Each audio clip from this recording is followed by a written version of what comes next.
من الشیطان الرجیم پناہ مانگتا ہوں میں اللہ کی شیطان مردود سے۔ بسم اللہ الرحمن الرحیم شروع اللہ کا نام لے کر جو بڑا مہربان نہایت رحم والا ہے۔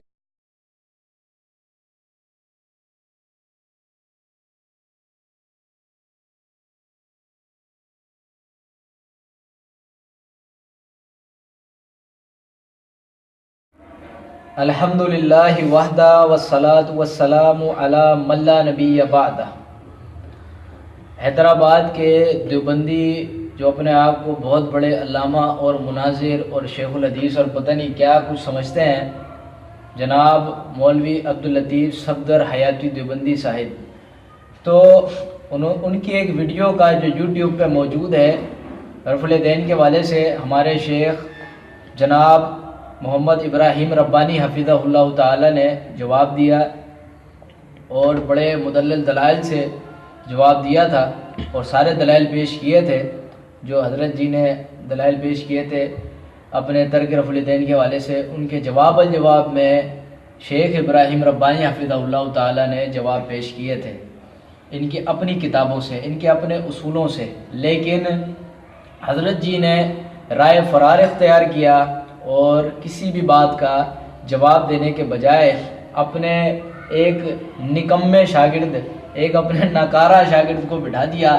کہ جو شرعی اصول اور قواعد و ضوابط سے بالکل یعنی لا علم، جس کو علم ہی نہیں ہے اصول و ضوابط کا، اصول حدیث کا، جس کو علم ہی نہیں ہے، اس کو بٹھا دیا اور اس نے بار بار کہا کہ بھائی منہ توڑ جواب، یہ تو تمہارا منہ ٹوٹ گیا ہمارا۔ تو حضرت جی آپ غور سے سنیں اور اصول حدیث پڑھ کے سنیں، آپ کو منہ پہلے ہی ٹوٹا ہوا ہے اس میں، اور انشاءاللہ تعالیٰ میں وہ ذکر کرتا ہوں کہ وہ منہ کیسے آپ کا ٹوٹا ہے۔ سب سے پہلی بات کہ جو اپنی بات کی ابتدا کی حضرت جی نے وہ جھوٹ سے کی اور کہا کہ ہمارا جو ہے وہ مناظرہ طے ہوا تھا شیخ صدیق رضا، جو ہمارے کراچی کے مناظر ہیں شیخ صدیق رضا حفظ اللہ سے، کوٹری کے اندر، کوٹری میں مناظرہ طے ہوا مسئلہ رفع الیدین پر، اور شیخ صدیق رضا نے لکھ کر دیا۔ تو میں کہتا ہوں یار جھوٹ بولنے سے کچھ گریز کیا کرو، اللہ کی زمین پہ رہتے ہو، ابھی بھی اللہ تم پر قادر ہے، تمہیں پکڑ سکتا ہے، اتنے جھوٹ نہ بولا کرو، اللہ کے پاس مر کر جانا ہے، حساب دینا ہے۔ تو اندھی تقلید کے چکر میں اب تم نے کتابوں میں تو کیا بظاہر منہ در منہ جھوٹ بولنا شروع کر دیا ہے۔ تو کون سا مناظرہ، کہاں مناظرہ طے ہوا تھا شیخ صدیق رضا حفظہ اللہ سے؟ یہ جھوٹ ہے تمہارا کہ شیخ صدیق رضا سے مناظرہ طے ہوا۔ شیخ صدیق رضا کہ ہمارے پاس بالکل ان کا واٹس ایپ نمبر پر رابطہ ہوا، انہوں نے انکار کیا اس بات کا کوئی مناظرہ طے نہیں ہوا تھا، یہ سری جھوٹ ہے۔ اگر کوئی مناظرہ ہوتا تھے تو وہ ذکر کرتے ہیں ہاں بھائی مناظرہ ہوا تھا۔ عبداللطیف اس قابل ہی نہیں کہ وہ صدیق رضا سے مناظرہ کرے، اور عبداللطیف دیوبندی ویسے بھی اس میں وہ قابلیت نہیں ہے کہ شیخ صدیق رضا سے مناظرہ کرے۔ جب گمن جیسا بندہ گھبرا جاتا ہے، اور عبداللطیف صاحب گھبرا گئے مناظرے میں، بوکلا گئے تھے کشف والے مناظرے میں، اور کیا کہتے ہیں کشف والے مناظرے میں؟ انہوں نے کہا کہ جو ہوا تھا اولیاء اللہ کے علم غیب پر، جس کو دیوبندیوں نے نام دیا تھا کشف اور الہام کا، اس میں حضور پہ مناظرہ جو ہوا تھا تو اس کے اندر عبداللطیف نے کہا تھا کہ لدیسو تم بھی کشف مانتے ہو، قادیانی بھی کشف مانتے ہیں، یعنی بوکلاہٹ میں اس پہ شیخ صدیق رضا شعر بھی پڑھا تھا۔ تو حضرت جی جب آپ کی دماغ ٹھکانے پر نہیں رہتا اور آپ مناظرہ کرنے بیٹھے، مناظرہ آپ کا فن نہیں ہے، حضرت جی کوئی اپنا کاروبار کیجئے، یہ آپ کا فن نہیں ہے جس میں آپ پڑھ چکے ہیں، اور انشاءاللہ تعالیٰ آپ کا یہ شوق بھی انشاءاللہ پورا کر دیں گے مناظرے کا، اگر مناظرہ کرنا ہے تو انشاءاللہ تعالیٰ۔ تو مناظرے کا ہاں ہم کافی ہیں، ہم جیسے ادنا سے طالب علم مناظرے کے لیے تمہارے لیے کافی ہیں۔ اور یہ شہباز صاحب جو تھی ان سے کوثار میں ہماری گفتگو ہوئی تھی، تو کوثار کے اندر جو ان کی حالت ہوئی تھی وہ لوگوں کے سامنے بالکل واضح ہے، اور پھر ہمیں چیلنج دے رہے ہیں کہ کوثار آ جاؤ۔ حضرت جی میں رہتا ہوں 5 نمبر میں، آپ رہتے ہو 10 نمبر میں، میرا گھر دور نہیں ہے، میرے گھر آ جاؤ، میرے گھر تشریف لے آؤ، خدمت بھی کروں گا اور بات بھی کروں گا آپ سے، اور مناظرے کا وقت بھی طے کروں گا۔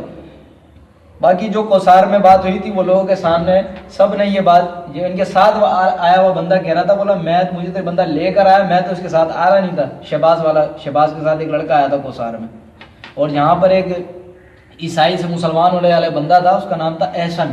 تو احسن کو یہ یعنی دوبارہ گمراہی کی طرف لے جانے والے تھے، اللہ کے فضل و کرم سے وہ یعنی سلجھا ہوا بندہ تھا، سمجھنے والا بندہ تھا، اس نے رد کر دیا، انہوں نے کہا دیوبندی صحیح ہو ہی نہیں سکتے، اور یہ جھوٹ اور دجل سے کام لیتے ہیں۔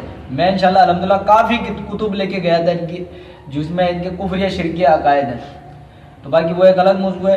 تو یہ شیخ صدیق رضا والی بات بالکل سری جھوٹ ہے جو حضرت جی نے پیش کی. پھر کہا لسان المیزان کا حوالہ دیا کہ بھائی تم جس کو محدث مانتے ہو، بلکہ اسود بن حجر نے محدث لکھا، تم نہیں مانو. تو کہ بھائی ہم محدث مانتے ہیں، ہم یہ انکار نہیں کر رہے، ہم کہہ رہے ہیں کہ ان کے علاوہ کوئی محدث ہو جو تمہارے اور ہمارے درمیان مسلم ہو، حنفی نہ ہو، اس سے تم کسی روایت کی تصحیح پیش کرو، ہم مان لیں گے. ان کی تائید ہوتی ہے امام طحاوی کی اور مغلطائی کی تائید ہوتی ہو کسی اور محدث سے، کسی اور محدث نے تائید کی ہو ان کی، تو ہم مان لیں گے اس کو کہ بھائی یہ روایت جو ہے بالکل صحیح ہے.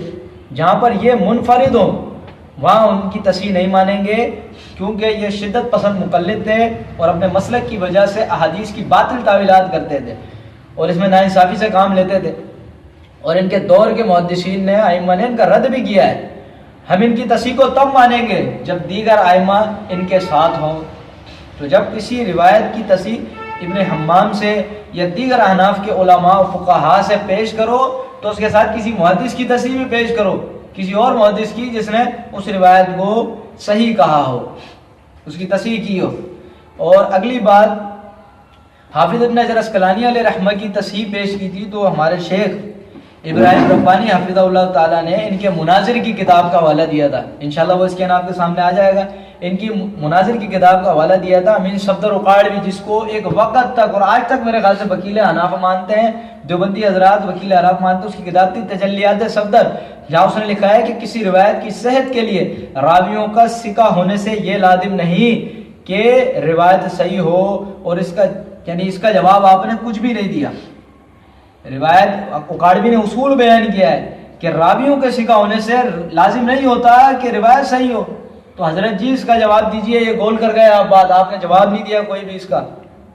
اور اس کے علاوہ شہباز دیوبندی جی اس پہ جو بنیادی اعتراض ہے اس سے تو آپ نے چھوا تک نہیں ہے. اس پہ ہمارا جو بنیادی اعتراض ہے ابراہیم نخعی والے مسئلے پر، ابراہیم نخعی کی جو روایت ہے اس پہ جو بنیادی اعتراض ہے کہ یہاں پر ابراہیم نخعی نے تدلیس سے کام لیا ہے اور مدلس کی معنناً روایت تمہارے نزدیک بھی ضعیف ہے، ہمارے نزدیک بھی ضعیف ہے.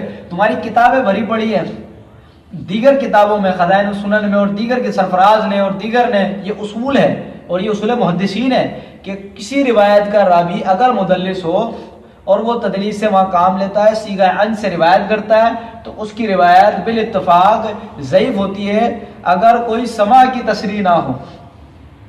اگر کوئی سماع کی تصریح نہ ہو تو وہ روایت ضعیف ہوگی. اگر سماع کی تصریح مطابق مل گیا صحیح ہو گئی، مطابق کی ثقہ روات سے مل گئی تو روایت صحیح ہو جاتی ہے. لیکن اس کی کوئی ثقہ روات سے تم نے اب تک مطابق پیش نہیں کی. یہاں پہ ابراہیم نخعی کی تدلیس ہے جو تمہارے گلے کی گھنٹی ہے اور جس کا جواب دینے سے تم قاصر ہو، کبھی ادھر بھاگے کبھی ادھر بھاگے، کبھی ادھر بھاگے کبھی ادھر بھاگے.